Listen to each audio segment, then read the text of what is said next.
Bonjour, bienvenue à cette capsule sur l'oreille. Donc, nous allons débuter par les deux fonctions de l'oreille. La première fonction, c'est évidemment l'audition. Donc, l'oreille va capter les ondes sonores de l'environnement et les transformer en influx nerveux pour ainsi permettre au cerveau de les interpréter. Donc, on sait que le son, c'est une onde mécanique. Donc, l'oreille, ce qu'elle va faire, c'est qu'elle va transmettre ce mouvement-là et il y a des cellules à l'intérieur de l'oreille interne qui vont transformer ce son-là, ces ondes-là, ce mouvement-là, en influx nerveux. Donc, le cerveau va être capable de le comprendre, de l'interpréter à ce moment-là. Il y a aussi la fonction de l'équilibre. Donc, à l'intérieur de l'oreille interne, vous avez également des structures qui vont vous permettre, dans le fond, de détecter à quel endroit dans l'espace vous êtes situé.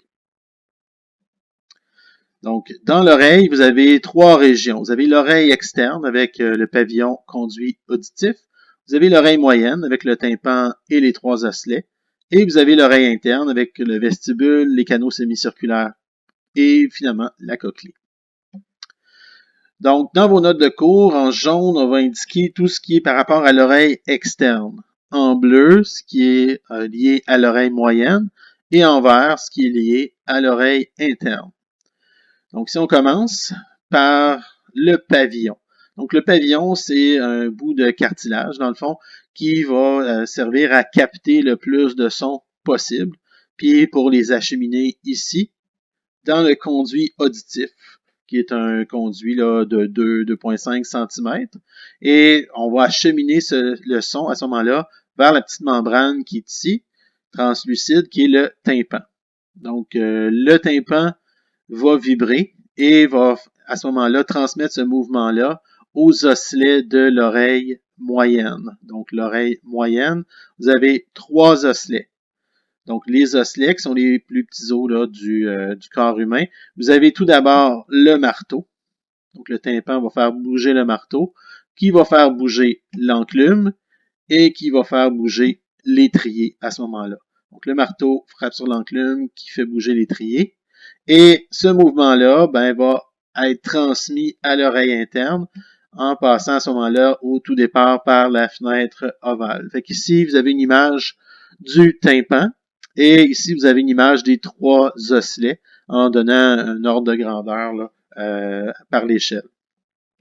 Vous avez une autre image ici là, des trois osselets et avec le tympan qui est ici. Vous avez ici là, un mouvement qui est plus... des positions qui sont plus rapprochées et là qui est un petit peu plus étendu. Fait qu'on voit le tympan et vous avez vos trois osselets et votre étrier ici va dans le fond frapper sur la fenêtre ovale. Donc, qui est ici au départ, qui est vers l'oreille interne, qui est en mauve. Donc, si on revient aux notes, vous avez également là, la trompe d'Eustache qui est ici. Donc, il va jouer un rôle, dans le fond, dans l'équilibre des pressions là, à l'intérieur de l'oreille.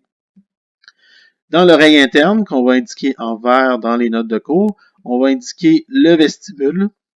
On va indiquer les canaux semi-circulaires ici au nombre de 3 dans différentes positions.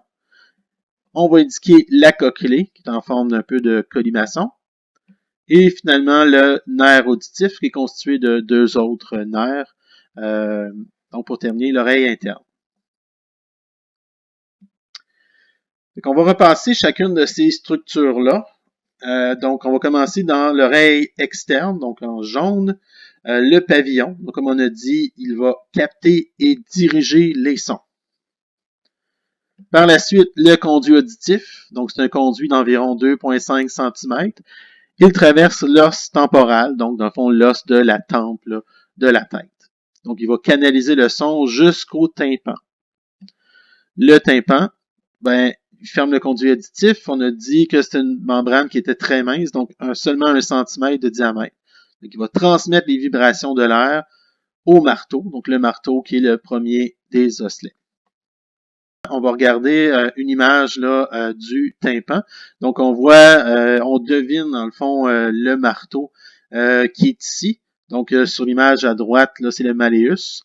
Donc on voit que le tympan c'est translucide, donc on devine les formes, on voit pas extrêmement clairement non plus. Donc, comme je disais, on continue à l'oreille moyenne. Donc, l'oreille moyenne, on commence par le marteau. Donc, le premier des osselets, c'est le plus gros aussi. Donc, il va transmettre les vibrations du tympan à l'enclume. Donc, on continue à l'enclume. Donc, c'est un osselet, dans le fond, ce qui est entre le marteau et l'étrier. Donc, il transmet les vibrations du marteau à l'étrier. Donc, l'étrier, c'est le plus petit des trois. Donc, il est appuyé sur la fenêtre ovale, qui est le début, dans le fond, de l'oreille interne, et va transmettre des vibrations à l'oreille interne, puis va provoquer un mouvement du liquide à l'intérieur.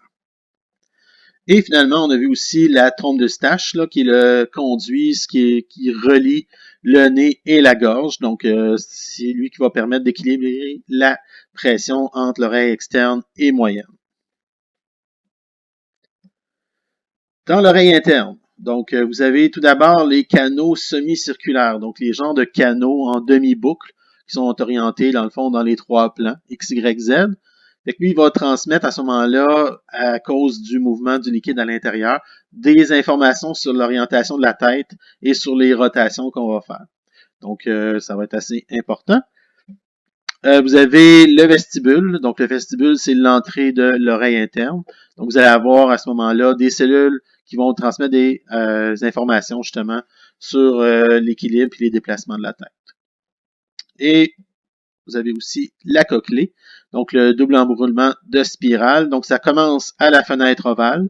Donc, on a déjà parlé là, avec l'étrier. Et se termine à la fenêtre ronde. Donc, à l'intérieur de la cochlée, ben, il va y avoir, dans le fond, des cellules, donc les cellules ciliées, et les mouvements, les vibrations de ces cellules-là vont transmettre un message au cerveau.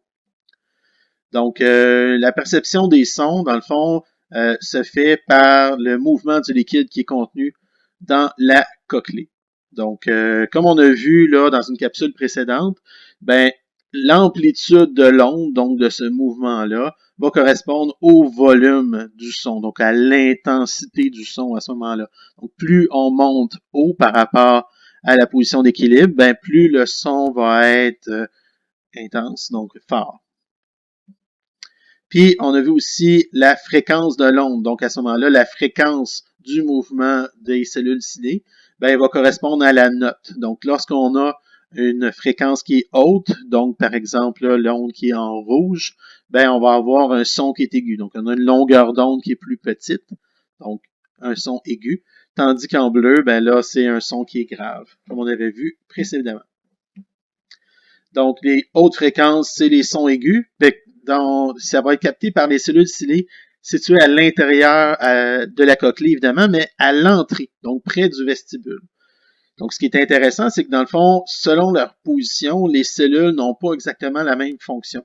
Donc, pour les sons graves, ça va être plus des cellules situées au fond de la cochlée. Donc, plus près là, de la deuxième fenêtre. Donc, son aigu, haute fréquence au début, son grave, basse fréquence, plus à la fin. Donc, vous l'avez ici sur cette image-là. Donc, vous avez, dans le fond, le tympan, donc l'air qui va arriver ici, va faire vibrer le tympan, les trois osselets, donc l'étrier va frapper sur la fenêtre ovale. À l'intérieur, dans le fond, vous avez votre liquide qui va vibrer et vous avez, dans le fond, la membrane avec les cellules ciliées qui sont à la surface et c'est ceux-là qui vont vibrer. Et en vibrant, ben, ils vont envoyer un message vers le nerf auditif, qui va envoyer le message au cerveau, qui va l'interpréter à ce moment-là. Donc, comme on voit, vous avez au départ A, vous avez des 20 000 Hertz, donc, et tandis que à la fin, vous avez des 20 Hertz. Donc, les Hertz, on se souvient, c'est le nombre de cycles par seconde. Donc, au début, on fait beaucoup plus de cycles, donc c'est un son plus aigu, et à la fin, on en fait beaucoup moins, donc c'est plus grave à ce moment-là. Donc, ici, vous avez une image, dans le fond, pour représenter des cellules ciliées. Donc, c'est les petits colonnes jaunes là, que vous voyez un petit peu partout. Ici, on a mis une image là, des membranes, donc des cellules ciliées. Donc, avant, donc dans le fond, normal. Et à droite, après un traumatisme sonore. Donc, par exemple, là, être trop près d'un avion ou une exposition à des sons trop forts, trop fréquemment. Donc, justement, faire un lien un petit peu avec ça. Donc, quand on parle là, 120 décibels, donc ce qui est quand même assez fort, mais on peut aller, à ce moment-là, on a des risques de rupture de tympan. Déjà à 100, 102 décibels, donc c'est la limite légale là, à plusieurs endroits, ben, on a quand même des possibilités de traumatisme auditif irréversible. Donc, des bardes bruyantes, tout ça, on peut avoir des sifflements des oreilles, des acouphènes. Donc, physiologie de l'oreille. Donc, l'oreille, dans le fond, va servir au maintien de l'équilibre également. Donc, vous avez le vestibule, les canaux semi-circulaires, comme on a dit. Donc, selon les mouvements, ben, ça va faire bouger certaines cellules qui vont transmettre l'information au cerveau par le nerf vestibulaire. Donc, ici, vous avez l'oreille interne. Donc, si vous avez en vert avec un peu bleu là, vos 3 canaux semi-circulaires, et vous avez ici la fenêtre ovale qui sépare encore une fois l'oreille moyenne interne, donc qui sont liés par l'étrier. Donc le nerf vestibulaire est ici. Vous avez le nerf cochléaire qui est plus pour le son. Puis les deux vont se mettre ensemble pour faire le nerf vestibulo-cochléaire ou le nerf auditif qu'on peut dire aussi. Donc, le trajet, on l'a dit, là, on va avoir les vibrations qui vont être amplifiées par les osselets et par la suite, là, vont faire vibrer à l'intérieur la lymphe et il y a certaines cellules, là, selon leur position, qui vont réagir à ce moment-là. Donc, entre le tympan et la fenêtre ovale, c'est là qu'on va amplifier le son pas mal. Donc, si on regarde dans vos notes de cours le trajet des vibrations sonores et de l'influx nerveux, donc on va respecter les couleurs, là, donc en jaune, l'oreille interne, et en jaune, on va avoir l'oreille externe, en vert, ça va être l'oreille interne, et en bleu, l'oreille moyenne. Mais dans le fond, dans l'oreille externe, on sait que c'est des vibrations sonores, et rendu dans l'oreille interne, en vert, ça va être de l'influx nerveux également. Donc, on va partir du pavillon, qui va amener les ondes vers le conduit auditif, qui va faire vibrer le tympan, et après ça, on va dans l'oreille moyenne. Donc, les 3 osselets, marteau, enclume, étrier.